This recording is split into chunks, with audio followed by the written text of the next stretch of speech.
Hi students, welcome back to our channel achieve excellence in commerce by Mansi Saveri. So आज हम illustration number 14 calculate करने वाले हैं। बहुत ही इंपॉर्टेंट क्वेश्चन है। 11 मार्क्स में ये क्वेश्चन बोर्ड एग्जाम में आ सकता है। सो बहुत अच्छे से सीख लेना, बहुत ही इजी वे में सीखने वाले हैं। तो शुरू करेंगे illustration number 14।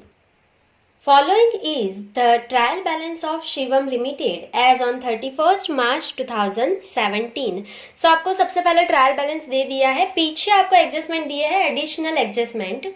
Provision for tax ₹80,000। So tax पे आपको एडजस्टमेंट दिया है, अच्छे से देख लेना। उसके बाद आपको क्या बोला है, prepare final accounts of the company as per schedule 3 of companies act 2013। So आपको फाइनल अकाउंट्स प्रिपेयर करने हैं। तो यहाँ पे आपको P&L भी बनाना है और यहाँ पे आपको बैलेंस शीट भी पूरा बनाना है। तो सबसे पहले ना सिर्फ आपको P&L बनाना है। देखो, सबसे पहले आप पहले P&L का फॉर्मेट बना लेंगे, उसके बाद हम बैलेंस शीट बनाएंगे। ठीक है, सम बहुत ही इजी हो जाएगा। देखो, सबसे पहले P&L बनाना है। सो पहले यहाँ पे statement of profit and loss account, मतलब P&L of Shivam limited for the year ending on 31st March 17। सो ये आपको P&L बनाना है। कंपलसरी हेडिंग आपको लिखना है। अभी आपको पता ही है कि मैंने आपको सिखाया ही है। सो यहाँ पे की लिख रही हूं मैं। रोते पूजा ने बोला कैट, डॉग, एलिफेंट, फिश, दो तो पानी पी के पढ़ूंगी। ये हमारा की है। सबसे पहले आपको यहाँ पे टेबल ड्रॉ कर लेना है और ये हिसाब से की के हिसाब से लिखना है। तो देख लो, वेरीफाई कर लेंगे। सबसे पहले आर मतलब रेवेन्यू फ्रॉम ऑपरेशन, उसके बाद ओ मतलब अदर इनकम, उसके बाद टी मतलब टोटल रेवेन्यू। 1 + 2 करेंगे तो टोटल इनकम हमें मिल जाएगी। उसके बाद ई से एक्सपेंस। देन पी लिखना नहीं है, यहाँ पे एक लाइन आपको छोड़ देना है। पता नहीं है मुझे कि कॉस्ट ऑफ मटेरियल कंज्यूम होगा या परचेज होगा, जो भी होगा वो लिख देंगे। आपको एक लाइन छोड़ देना है, मैंने सिखाया है आपको। उसके बाद सी मतलब changes in stock of finish good नहीं लिखना है, आपको पता ही है ये एक जैसे प्रिंट निकली है तो सब में एक जैसा ही होगा, हमें ये ही फॉलो करना है। ठीक है, चलिए उसके बाद डी से डायरेक्ट एक्सपेंसेस। तो डायरेक्ट एक्सपेंस का हेडिंग लिखना है। ई से employ benefit expense, then F से फाइनेंस कॉस्ट, डी से डेप्रिसिएशन एंड अमोर्टाइजेशन, ओ से अदर एक्सपेंस, टीओ मतलब total, then profit before tax, provision for tax and profit after tax. तो ये आपको पहले बना लेना है कंप्लीट। उसके बाद अभी देखो, जैसे मैं सिखा रही हूँ ना वैसे सम करोगे, बहुत ही कम टाइम लगेगा। सबसे पहले बोर्ड एग्जाम में भी आपको ये पूरा कर लेना है, पहले प्रिपेयर कर लेना है। अभी करना क्या है, पेंसिल अपने हाथ में रखना है, जो भी P&L में आएगा ना उस पे स्टार करते जाना है। ठीक है, चलिए तो मैं बोल रही हूँ, इन्वेंटरी जो है वो एसेट में आती है, यहाँ पे नहीं आएगी। उसके बाद फिक्स एसेट बैलेंस शीट में जाएगा, इक्विटी शेयर बैलेंस शीट में जाता है। सेल्स पे आपको स्टार करना है, क्योंकि सेल जो है वो P&L में आता है। देखो, जैसे मैं बोल रही हूँ ना वैसे करोगे, बहुत ही कम टाइम लगेगा। आप सबको सम तो आ ही गए हैं, मुझे अभी आपको सम नहीं सिखाना है, मुझे ये सिखाना है कि कैसे आप जल्दी सम कर सकते हो कंप्लीट। कम से कम टाइम में आप पूरा सम कंप्लीट करो, ये मुझे सिखाना है। ठीक है, सो सेल्स जो है वो आपका P&L में आएगा, आपको स्टार करना है वहां पे। उसके बाद आपको दिया है other income. So other income भी P&L में आता है, आपको उस पे स्टार कर देना है। ठीक है, उसके बाद एम्प्लॉय बेनिफिट एक्सपेंस, तो देखो यहाँ पे आपने लिखा ही है, P&L में ही आएगा, स्टार कर लेना है। लॉन्ग टर्म बोरोइंग आपका बैलेंस शीट में जाएगा। फाइनेंस कॉस्ट, ठीक है, तो यहाँ पे देखो फाइनेंस कॉस्ट लिखा ही है, स्टार कर लो। ट्रेड पेएबल बैलेंस शीट में जाता है, ट्रेड रिसीवेबल बैलेंस शीट में जाता है। कैश एंड बैंक बैलेंस भी बैलेंस शीट। डेप्रिसिएशन देखो यहाँ पे हेडिंग में लिखा है, डेप्रिसिएशन स्टार कर देना। कॉस्ट ऑफ गुड्स सोल्ड मतलब कॉस्ट ऑफ मटेरियल कंज्यूम। ठीक है, तो यहाँ पे वो क्या आएगा, कॉस्ट ऑफ गुड्स सोल्ड आएगा, तो उस पर भी स्टार कर दो। And non current investment balance sheet में जाएगा। तो ये फॉर्मेट बना लो। उसके बाद क्या करना है, जल्दी जल्दी ना आपको क्वेश्चन में जो भी P&L में जाएगा उस पर स्टार कर देना है। क्लियर, चलिए तो अभी हम सिर्फ P&L बनाएंगे पहले। ऐसा करने से सम आपका बहुत जल्दी कैलकुलेट हो जाएगा। चलिए तो जो भी दिया है क्विकली लिख लेंगे। सबसे पहले सेल्स दिया है। सो सेल्स आपको पता है रेवेन्यू फ्रॉम ऑपरेशंस में आते हैं सेल्स। सो आपको यहाँ पे लिख लेना है और उसकी जो अमाउंट है वो इनर कॉलम में लिख लेंगे। और सेल्स का अमाउंट क्या है, 7,50,000। सो यहाँ पे हम लिख रहे हैं 7,50,000। चलिए उसके बाद स्टार कहाँ पे किया है, अदर इनकम में किया है। सो अदर इनकम ये दूसरा हेडिंग है, डायरेक्टली अमाउंट लिख देंगे 20,000। फर्स्ट एंड सेकंड स्टेप खत्म हो गया है, मैं टोटल आउटर कॉलम में कर देती हूँ 7,70,000। चलिए उसके बाद कहाँ पे आपने स्टार किया है देख लो, तो एम्प्लॉय बेनिफिट एक्सपेंसेस दिए है 1,30,000, सो एम्प्लॉय बेनिफिट एक्सपेंस में लिख देना है 1,30,000। चलिए उसके बाद आपको स्टार कहाँ पे किया है, फाइनेंस कॉस्ट पे आपने स्टार किया है, सो फाइनेंस कॉस्ट यहाँ पे अमाउंट क्या लिख लेंगे 17,500। उसके बाद स्टार कहाँ पे किया है आपने, डेप्रिसिएशन, सो डेप्रिसिएशन यहाँ पे है और उसकी जो अमाउंट है वो क्या है 22,500। उसके बाद आपने स्टार किया है कॉस्ट ऑफ गुड सोल्ड, तो परचेज नहीं दिया है, उसके जगह पे कॉस्ट ऑफ गुड सोल्ड ये दिया है, तो आपने एक लाइन छोड़ी ही है, यहाँ पे सिर्फ लिख देना है और उसकी जो अमाउंट है वो है 4 लाख। चलिए जितने भी स्टार थे उसकी एंट्री कंप्लीट हो गई। देखो कितनी जल्दी सम हो गया। आप एक बैलेंस शीट में एक एंट्री करोगे, एक P&L में करोगे ना, बहुत टाइम लग जाएगा।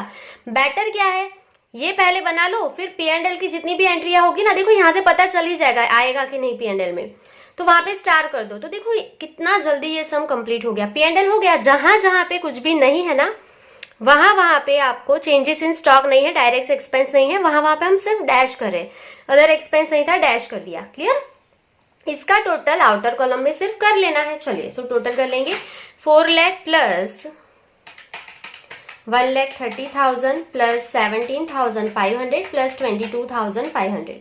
सो आंसर आ गया आपका 5,70,000। सो 7,70,000 माइनस 5 लाख मतलब 2 लाख ही आएगा। तो ये जो है वो प्रॉफिट बिफोर टैक्स मिल गया आपको। सिर्फ हमने क्या किया, ये जो आपका टोटल इनकम है उसमें से हमने एक्सपेंस माइनस कर दिया, तो जो भी मिला वो प्रॉफिट बिफोर टैक्स है।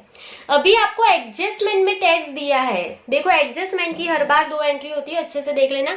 एडजस्टमेंट में आपको टैक्स दिया है 80,000, सो प्रोविजन फॉर टैक्स 80,000 यहाँ पे लिख देना है। ये पहली एंट्री है, दूसरी अभी दिखाऊंगी। इससे क्या होगा ना, आपको बैलेंस शीट में बहुत सिंपल हो जाएगा अगर आप P&L पहले बना लोगे। तो 2 लाख माइनस 80,000 करो तो आपका प्रॉफिट आफ्टर टैक्स क्या आ जाएगा 1,20,000।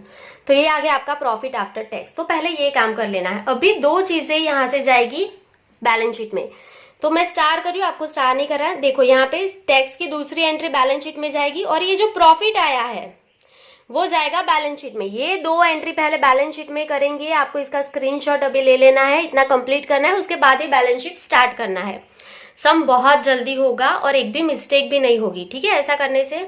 चलिए सो ऐसे ही प्रैक्टिस करना है आपको, ताकि ना आप ऐसे ऐसे पेज नहीं फिराते जाओ कि एक एंट्री यहाँ एक एंट्री यहाँ एक एंट्री, अरे इतना दिमाग नहीं दौड़ाना पड़ेगा।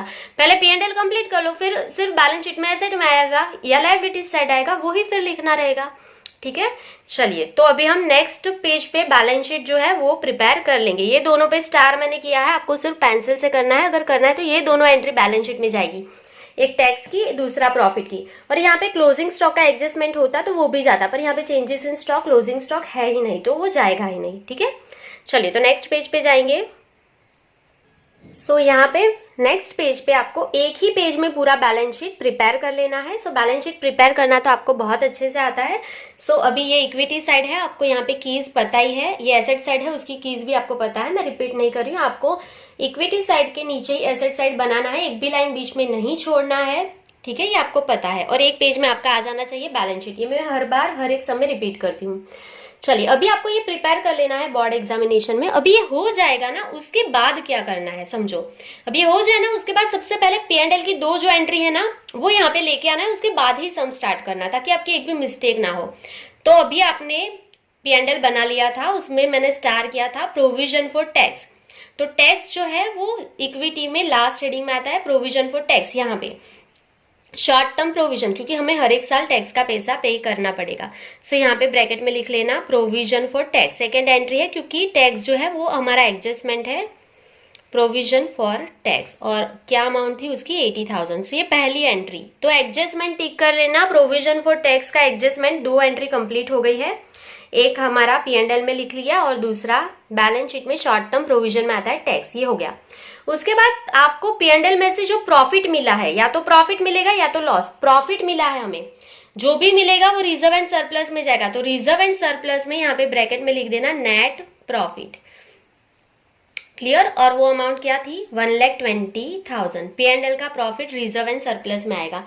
तो ये दोनों एंट्री हो गई है। अभी इसके बाद ही सम स्टार्ट करना ताकि ये दोनों आपका छूट ना जाए, ठीक है। ज्यादातर स्टूडेंट्स की मिस्टेक यही होती है, टैक्स का सेकेंड एंट्री भूल जाएंगे या फिर प्रॉफिट लाना भूल जाएंगे ना, तो इसमें मिस्टेक होती है। तो मैंने उसको ही वो कर दिया है कि पहले ही ये कर लो, उसके बाद ही अभी हमें बैलेंस शीट का सम स्टार्ट करना है। तो देखो आपने सारी जगह पे स्टार कर दिया था, ठीक है। जो चीजें P&L में जाएगी उस पे आपने स्टार कर दिया है। अभी जो बचा है वो सारा बैलेंस शीट में ही जाएगा। तो चलो जिस पे स्टार नहीं है उसकी एंट्री कर लेंगे। चलिए, तो सबसे पहले इन्वेंटरीज। तो इन्वेंटरी का हेडिंग आपको पता ही है, एसेट साइड। करंट एसेट में इन्वेंटरीज आएगी और उसकी अमाउंट है 1,10,000। सो सिर्फ मैं अमाउंट लिख रही हूँ। फिक्स एसेट टेंजिबल, तो ये फिक्स एसेट है, उसमें टेंजिबल एसेट दिया है 8 लाख। सो यहाँ पे सिर्फ मैंने अमाउंट लिखा है 8 लाख, टिक करते जाना। उसके बाद 5 lakh equity share of ₹100 each. So 5 lakh equity share है, 100 रुपीज का है, तो इक्विटी शेयर शेयर कैपिटल में जाएगा। सो यहाँ पे हम लिख लेंगे इक्विटी शेयर और उसकी जो अमाउंट है वो है 5 लाख। तो यहाँ पे इनर कॉलम में लिख लेंगे 5 लाख।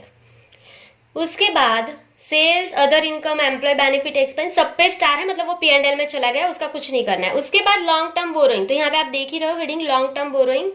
उसकी अमाउंट क्या है लॉन्ग टर्म बोरोइंग की 3,50,000। सो यहाँ पे हम लिख लेंगे 3,50,000।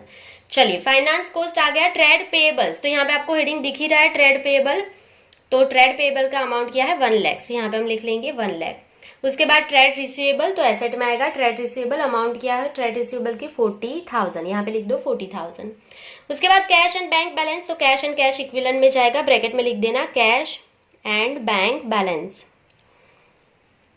और अमाउंट है 60,000। हो गया। डेप्रिसिएशन हो गया, कॉस्ट ऑफ गुड्स सोल्ड हो गया। लास्ट में नॉन करंट इन्वेस्टमेंट, तो नॉन करंट इन्वेस्टमेंट का हेडिंग है ही, सिर्फ अमाउंट लिख दे रहे हैं हम लोग 1,40,000। दैट्स इट, सारी एंट्री हो गई। देख लो कितना जल्दी सम हो गया। सो सम करना सबको आ गया है मुझे पता है, पर मैं अभी सम करना नहीं सिखा रहा हूँ। मैं सिर्फ आपको स्पीड कैसे इंक्रीज करोगे, जल्दी से जल्दी सम कैसे कैलकुलेट करोगे ना एग्जाम में, वो सिखा रही हूँ, ताकि ना आपको अगर ऐसा हो कि पेपर छूट रहा है फिर भी आप ये 11 मार्क्स का सम लास्ट में कंप्लीट कर पाओगे, ठीक है। चलिए, तो यहाँ पे आपको एक भी मिस्टेक नहीं करना है, जो भी सिखाया जैसे भी सिखाया है वो कर लेना। अभी सिर्फ क्या करो, पहले में 2 हेडिंग है, टोटल आउटर कॉलम में जाएगा। यहाँ पे 3 हेडिंग है, एक ही अमाउंट है, डैश करके आउटर कॉलम में। यहाँ पे आपका जो नहीं आया सिर्फ वहां पे मैं डैश कर रही हूँ। यहाँ पे इंटेंजिबल एसेट नहीं है, ये दोनों नहीं है, आउटर कॉलम में जाएगा। टोटल जो चीजें नहीं आई है ना सिर्फ वो डैश कर रहे हैं। आपको ऐसा नहीं करना है कि जो नहीं आया है उसका हेडिंग आप स्किप कर दोगे, क्योंकि ये करने में ना बहुत टाइम लग जाएगा कि आप पूरा सम देखोगे कि हाँ अदर लॉन्ग टर्म लायबिलिटीज तो है ही नहीं, उसको स्किप कर दूँ, लॉन्ग टर्म प्रोविजन नहीं है तो मैं स्किप कर दूँ, इतना सोचोगे ना सम छूट जाएगा। बेटर क्या है की वाइज पूरा बना लो, दोनों एसेट साइड एंड आपकी equity side and asset side दोनों बना लो। जो नहीं आएगा उसको डैश करना है। टेक्स्ट बुक में देख सकते हो आप, अगर आपके पास टेक्स्ट बुक है तो देखो यहाँ पे जो भी नहीं है ना उन्होंने हेडिंग ही स्किप कर दिया है, जो है नहीं उसका हेडिंग स्किप कर दिया। तो आप इतना कब देखोगे एग्जाम में कि क्या नहीं है। तो मैं कभी भी ये सजेस्ट नहीं करती हूँ कि ये जो नहीं है ना वो पहले देख लो, ये फिर हेडिंग कट करते जाओ, ये कभी भी मैं सजेस्ट नहीं करती। ये पूरा बना लेना है, ये जल्दी हो जाएगा सम, ठीक है। तो सिर्फ अभी टोटल करना है 5 लाख प्लस 1,20,000, आंसर इज 6,20,000। 3,50,000, तो यहाँ पे 3,50,000। 1 लाख प्लस 80,000 इज 1,80,000। चलिए, तो अभी यहाँ पे total 8 lakh plus 1,40,000, answer is 9,40,000। 1,10,000, 40,000, 60,000, मतलब 2,10,000। चलिए, तो इसका सबमिशन कर लेंगे। 6,20,000 प्लस 3,50,000 प्लस 1,80,000। सो आंसर क्या आ गया आपका 11,50,000। चलिए, आपका एसेट साइड भी इतना ही आना चाहिए, 9,40,000 प्लस 2,10,000। So answer is 11,50,000। तो देख लो आपका वेरीफाई हो गया है, पर ये वाले सम में वेरीफाई हो जाए तो ये मत समझना सम राइट ही है, पूरे मार्क्स मिल जाएंगे।